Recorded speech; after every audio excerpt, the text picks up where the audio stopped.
Were we wrong about the Brooklyn Nets? Yes. The hottest team in basketball is right here in Brooklyn. The Brooklyn Nets, just a game and a half now out of first place in the East. They're 22-7 since Jacques Vaughn took over, and they've won 11 in a row. They actually have the Spurs at home tonight before a 3-game road trip against Chicago, New Orleans, and Miami. Be interesting to see how long this win streak goes. They come back after that road trip, by the way, for a matchup on TNT Thursday night game on the 12th against Boston. Oh, ladies and gentlemen, we will be doing a live watch party on this channel, bro. Sage, if you're busy, you don't gotta show up. March 12th? Yeah, if you're busy, you ain't gotta show up. But we're watching that shit live on this channel, man. It has to be settled. Y'all gonna get packed up. Kyrie gonna do that putback dunk that he did the other day. He gonna yam that motherfucker on y'all. What day is that? Oh my God, it's a pod day. Damn it. All right, never mind, y'all. You'll be doing the Let's Keep It a Buck podcast.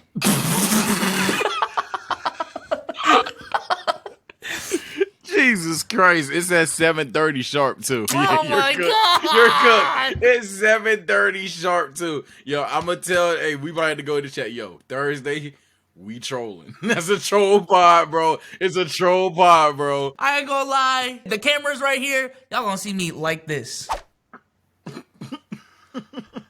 What do I bring to the table? I don't know, Omar. What do I bring to the table? Oh shit, Jason Tatum. And that's gonna be me that pod, bro. I'm gonna be like, hey, Ja like shit. I completely agree, Damo. Yeah. Oh my God. Hey, Kev. Thursday night game on the 12th against Boston, which I'm really, really looking forward to that game.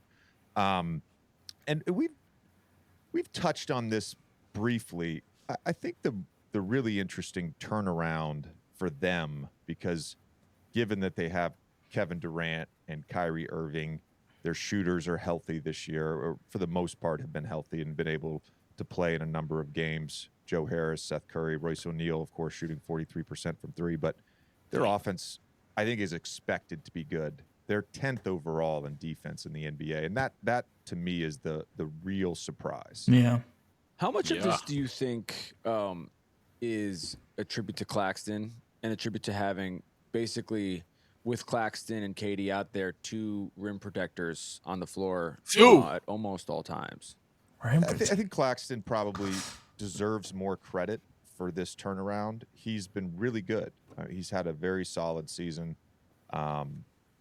Still, I think, room for improvement, but he's had growth on both ends of the floor. And I ain't gonna lie, bro. If Nicholas Claxton and Kevin Durant are their 2 rim protectors, as great as they've been playing, they do not want to see Philly, bro. They do. Oh my goodness, the things Joel Embiid will do to this fucking team, yo. That is chat 0% hate. I don't know the sequence of how these videos are gonna drop, but we just talked about Joel like in real life 5 minutes ago. Yo, look, it may not be best player in the world level. Joel would tear them up. That's bad. I'm sorry. I'm not saying Philly wins, but that's a bad read. Obviously, Kevin, I'll touch on his defense in a second, but I look at it more just overall size on the wing, which is something they didn't have last year. Patty Mills was playing a lot of minutes. Obviously, Kyrie when he was in the lineup. But you add Ben Simmons, you add Royce O'Neal, TJ Warren, Watanabe, and then Kevin on the wing. They've got size, they've got length, and I think that matters. I've watched a ton of their games this year, by the way, and Kyrie gets picked on a lot. He gets targeted a lot, and he's going to have, in those matchups whether it's Luka or Tatum or DeRozan, those ISO creators that target him and manipulate switches to get him on him, he's going to have a size disadvantage. I think he's battled. I really do. I think he's really competed on that end of the floor. But for me, the defensive stuff, it starts with Kevin Durant. I'm going to be honest. I really think the reason why the Brooklyn Nets have turned their season around is for the first time in the last 2 years, it has just been about basketball. Thank you. just been about basketball. Kevin Durant is not on his burner, you know what I'm saying, going crazy on Twitter. Kyrie Irving hasn't done anything crazy that'll get him canceled. He's just focused on basketball. They're not worried about James Harden and trying to fit him into the system with Kyrie and KD. Ben Simmons is, again, just focused on basketball. You're not trying to what's the word when you blame someone? Scapegoat. You're not trying to scapegoat Steve Nash. Y'all have a consistent coach. Y'all have a consistent identity. And I really want to shout out to the Brooklyn Nets for just locking the fuck in. Because the talent has always been there, man.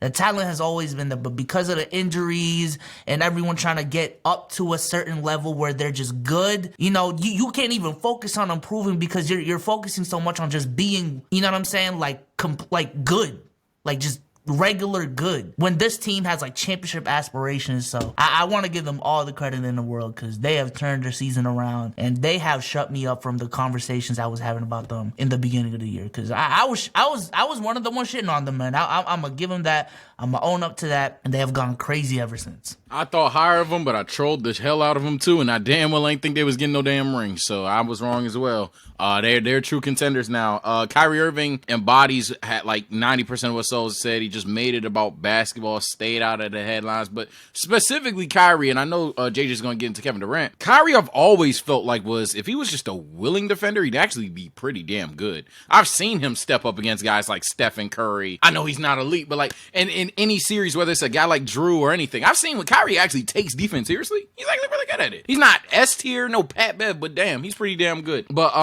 yeah, and I don't want to echo it or talk too long because Souls basically stole my line. Like talking about Kyrie again, I didn't even know he came back. I just had to turn on the game the other day. I was like, that Kyrie?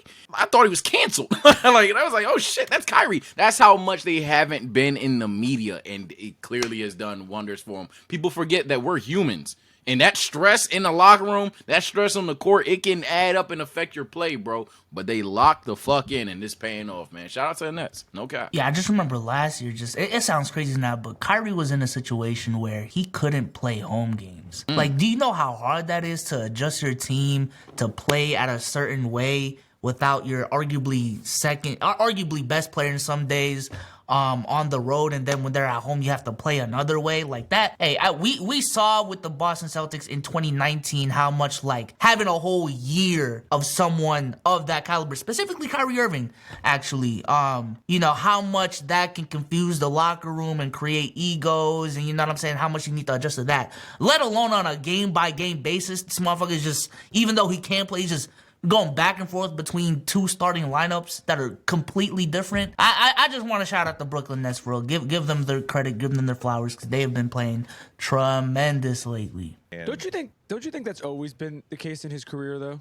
Even going with back Kyrie? to Cleveland, going back to Cleveland, obviously he can't help his size, but he's not somebody who's just getting a bucket and then just kind of not caring about what's happening on the other end, depending on the game, of course, like right. the setting and everything. Yeah, I mean, he's someone who has had to play deep in the playoffs a number of times, and yeah, I think you learn how to compete because, again, you get to the playoffs or against certain teams, even in the regular season, there's a lot of targeting, and I think Kyrie, for the most part, throughout his career, has competed, especially when it's big matchups and big games.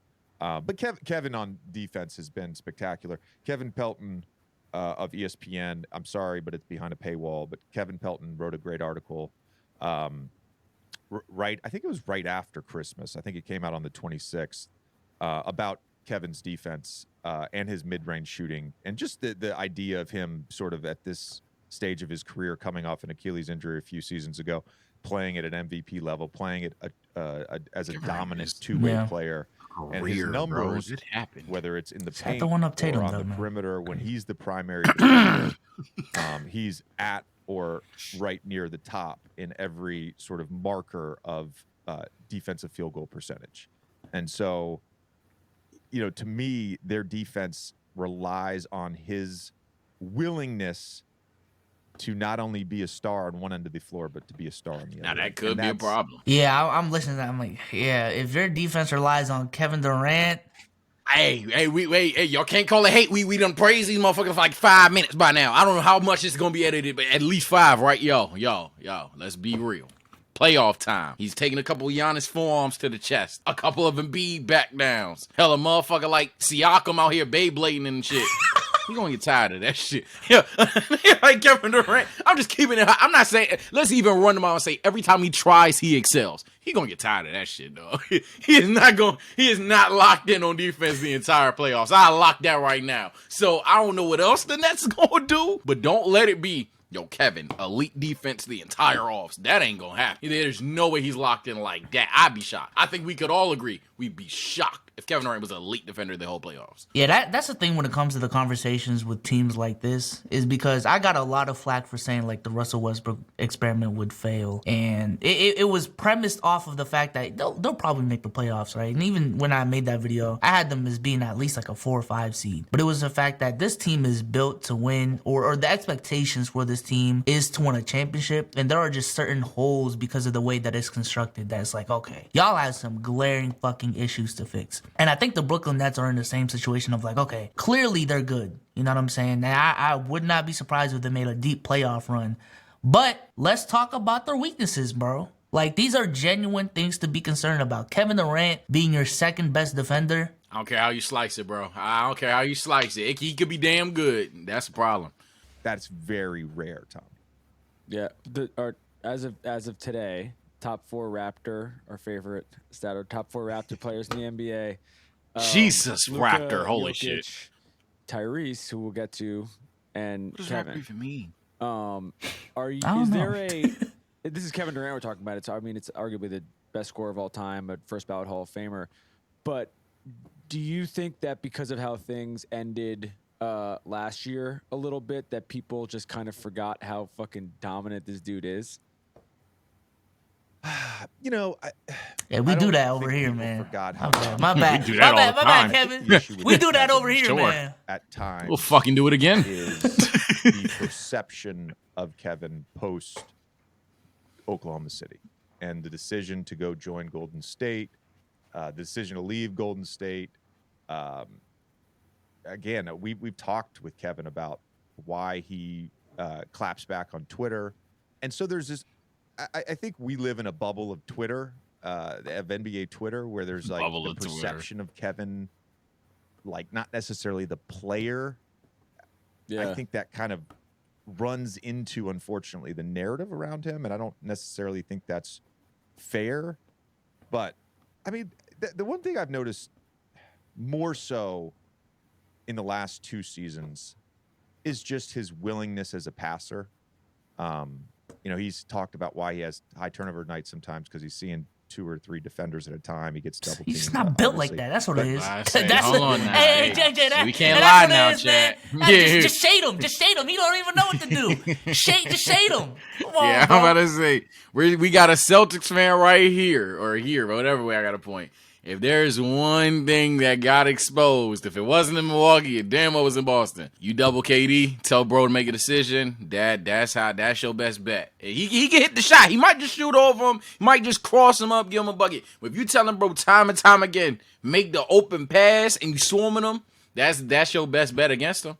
That's your best bet. And in that series, they hit the jackpot. They hit the lottery, bro. I ain't gonna lie. I will always give Boston Celtics fans that series because they had to go through literally the entire media saying you're about to get solo squatted by 2 people. Thank you, bro. And they did them dirty. So I have to give them that one because that was crazy. Yeah, that was the most stressful sweep I've ever had to enter. And I was the one that was cheering for the team that was up.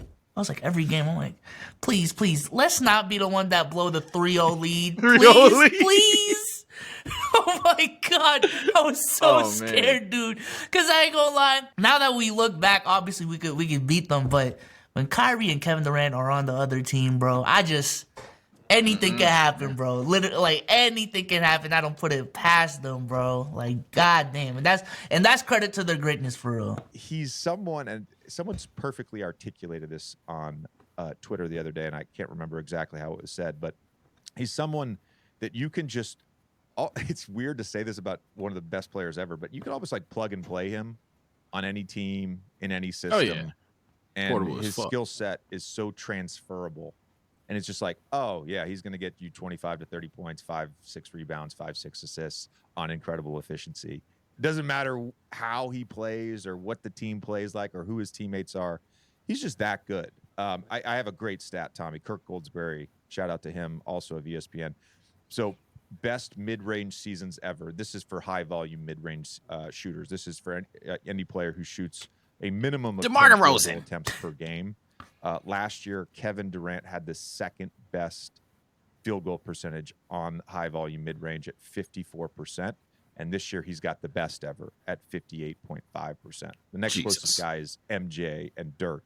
They each had seasons at 50%. That's cool. I mean, that's incredible. In this era? And That's a cool stat to have. Welcome to the 2020s.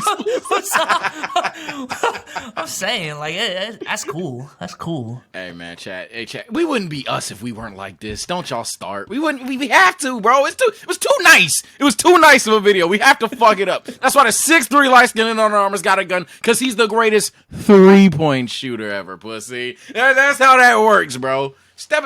Get your toe past the line. All right, I'm playing. Hey, that motherfucker Curry's so good at the three, it felt like I was guarding a mid-range. Like, come on, bro. Come on, man.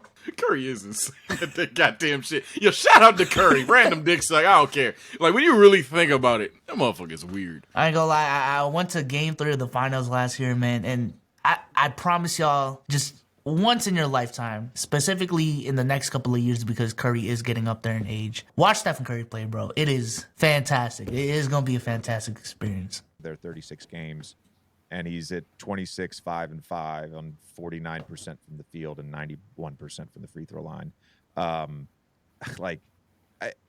Again, the best version of the Nets that we all thought was possible, outside of the off the court drama, whatever you want to call it, the coaching changes and all that, the best version of the Nets, I think, is what we're seeing right here. I want to touch on the MVP conversation in a second because it is pertinent to Kevin. But since 2000, this is really interesting when I think about the Nets and sort of where they are in the landscape of true championship contenders. Since 2000, every NBA Finals winner has been top 5 in either defense or offense, sometimes both, but either defense or offense, except for 2, and they were top 10 in both offense and defense. And I mentioned earlier, the Nets currently 5th in offense, 10th in defense. What are you trying to say, JJ?